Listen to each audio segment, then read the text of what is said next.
పిచ్చి మొహందానా, మొత్తం నీదే బట్టే అయింది. సారీ తమ్ముడు. సరే కానీ మీరు ముందు పోయి కాలేజీలో అడగచ్చుకోకండి. ఫ్రిడ్జ్లో 3 జాంపాన్లు ఉన్నాయి, మనిషికి ఒకటి తిందాం. జామ పండ్లా? అవ్వంటే నాకు మస్తు ఇష్టం. పాక్క కడకచ్చుకుందాం.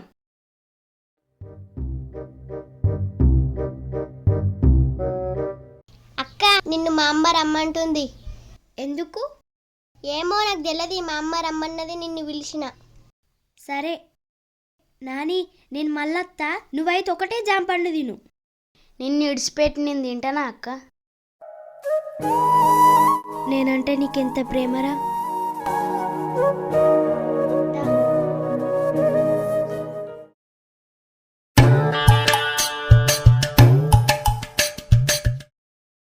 తమ్ముడు దారా తిందాం. నేను ఆల్రెడీ తిన్నా అక్క. ఇద్దరం కలిసి తిందామన్నావు గారా.